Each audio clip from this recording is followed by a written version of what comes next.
Hello friends, ಎಲ್ಲರಿಗೂ ನಮಸ್ಕಾರ. Welcome back to my channel. ಇಂಡ್ಯಾಕ್ಕೆ ಬಂದು ಒಂದು 5-10 ದಿನ ಆಗೋಯ್ತು. ದಿನ ಹೇಗೆ ಕಳೆಯುತ್ತೆ ಅಂತಲೇ ಗೊತ್ತಾಗಲ್ಲ. ಬೇಗನೆ ಹೋಗ್ತಾ ಇದೆ ದಿನ ಅಂತೂ. ಒಂದೊಂದು ಕಡೆ ಹೋಗು, ಏನೇನೋ ಹೊಸ ತಿಂಡಿಗಳನ್ನ ಟೇಸ್ಟ್ ಮಾಡು, ಹಾಗೆಯೇ ನೆಂಟರು ಮನೆಗೆಲ್ಲ ಹೋಗಿ ಬಾ ಎಲ್ಲ ಆಗುತ್ತೆ. ನಮ್ಮ ಚಿಕ್ಕಮ್ಮ ಮನೆಗೆ ಹೋಗೋಕ್ಕೆ ಒಂದು ಸ್ವಲ್ಪ ಈ ಸಲ ಬೇಜಾರು ಅಂತಲೇ ಹೇಳ್ಬೋದು. ನಾವು ಬೇಜಾರು ಮಾಡಿಕೊಂಡು ಹೋಗದೇ ಇದ್ದರೆ ಅವ್ರಿಗೆ ಇನ್ನೂ ಮನಸ್ಸಿಗೆ ಬೇಜಾರಾಗತ್ತೆ ಅಂತ ಹೇಳಿ ಹೊರಡೋಣ ಅಂತ ಹೊರಟ್ವಿ. ನಾವು ಹೊರಟಿದ್ದು ಸಂಜೆ ಮೇಲೆ, ಯಾಕೆಂದರೆ ಟ್ರೈನಲ್ಲಿ ಮಧ್ಯಾಹ್ನ ಎಲ್ಲ ಟ್ರಾವೆಲ್ ಮಾಡೋಕ್ಕೆ ಆಗಲ್ಲ, ತುಂಬಾ ಬಿಸಿಲಿತ್ತು. ಅವ್ರ ಮನೇಲಿ ಕಿಟ್ಟಿ ಪಾರ್ಟಿ ಇರೋದ್ರಿಂದ ಜನನೂ ಇರ್ತಾರೆ, ಒಂಥರ ಆ ನೋವು ಮರಿಬೋದು ಅಂತ ಹೇಳಿ ಹೊರಟ್ವಿ. ಬಟ್ ನಾವು ಏನೋ 1-2 ದಿನದಕ್ಕೆ ನಾವು ಇಷ್ಟೊಂದು ನೋವಾಗತ್ತೆ, ಬೇಜಾರಾಗತ್ತೆ ಅಂತೀವಿ. ಅವ್ರು ಇಡೀ ದಿನ ಅದೇ ಮನೇಲಿ ಅವ್ರ ಜೀವನ ಪರ್ಯಂತ ಇರಬೇಕು. ಪಾಪ ಅವರಿಗೆ ಇನ್ನೆಷ್ಟು ದುಃಖ ಆಗ್ಬೋದು, ತುಂಬಾ ಬೇಜಾರಾಗತ್ತೆ. ಅದರಲ್ಲೂ ಈ ದುಃಖದಲ್ಲಿ ಈ ಥರ ಮಾಡಬೇಕಿತ್ತ ಅಂತ ಕೇಳಿದ್ರೆ, ಅಕ್ಕನ ಮಗನಿಗೆ ಇವಾಗ ಸಮ್ಮರ್ ಹಾಲಿಡೇಸು, ಅದು ಬಿಟ್ಟರೆ ಇನ್ಯಾವಾಗಲೂ ಮಾಡೋಕ್ಕಾಗಲ್ಲ. ಮತ್ತು ಅವನ ಸ್ಕೂಲು ಅದು ಇದು ಅಂತ ಇರುತ್ತೆ. ಹಾಗಾಗಿ ಇದೊಂದು ಬೆಸ್ಟ್ ಟೈಮ್ ಅಂತಲೇ ಹೇಳಿ ಮಾಡಿದ್ರು.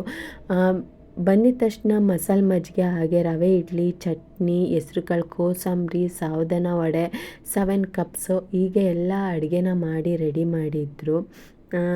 ಇವ್ರನ್ನೆಲ್ಲ ನೋಡಿದಾಗ ಒಂದು ಸ್ವಲ್ಪ ಹೊಟ್ಟೆ ಕಿಚ್ಚು ಆಯಿತು. ಏಕೆಂದರೆ ಎಲ್ಲರೂ ಒಂದೊಂದು ಏಜಿನವ್ರು ಇದ್ದಾರೆ.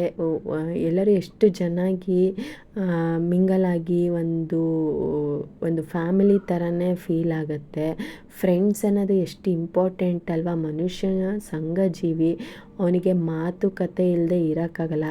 ಎಷ್ಟೊಂದು ಸಲ ಅನಿಸತ್ತೆ ಮಾತುಕತೆ ಆಡೇ ಜಗಳ ಆಗತ್ತೆ, ಅಂಥ ಟೈಮಲ್ಲಿ ಯಾರು ಬೇಡಪ್ಪ ಒಬ್ಬರೇ ಇರೋಣ ಅಂತ.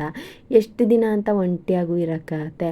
ಒಂದು ದುಃಖನ ಒಂದು ಸುಖನ ಎಲ್ಲ ಹೇಳ್ಕೊಳ್ಳೋದಕ್ಕಾದ್ರೂ ಯಾರು ಬೇಕು ಅಂತಲೇ ಅನಿಸತ್ತೆ.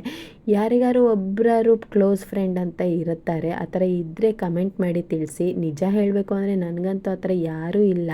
ಯಾಕೆಂದರೆ ಎಲ್ಲರೂ ಬರೋರೆಲ್ಲ ನಮ್ಮಿಂದ ಹೆಲ್ಪ್ ತಗೊಂಡು ಮಾಡಿಸ್ಕೊಂಡು ಆಮೇಲೆ ಟಾಟಾ ಬಾಯಿ ಅಂತ ಹೇಳಿರೋರೇ ಜಾಸ್ತಿ. ಇದು ನನ್ನ ಅಕ್ಕನ ನನ್ನ ಮಗನ ಇಟ್ಕೊಂಡು ತುಂಬ ಚೆನ್ನಾಗಿ ಆಟಾಡಿಸ್ತಾಯಿದ್ಲು. ಯಾರಾದ್ರು ಬರ್ತಾರೆ ಅಂದಾಗ ಎಷ್ಟು ಕ್ಲೀನಾಗಿ ಅಡುಗೆ ಮನೆಯೆಲ್ಲ ರೆಡಿ ಮಾಡಿ ಎಲ್ಲ ಮಾಡಿರ್ತೀವಿ. ಅದೇ ಎಲ್ಲ ಕುಕ್ಕೆಲ್ಲ ಮಾಡಾದ್ಮೇಲೆ ಅಡುಗೆ ಮನೆ ಅಂತೂ ಫುಲ್ ಮೆಸ್ಸಿ ಆಗಿರುತ್ತೆ.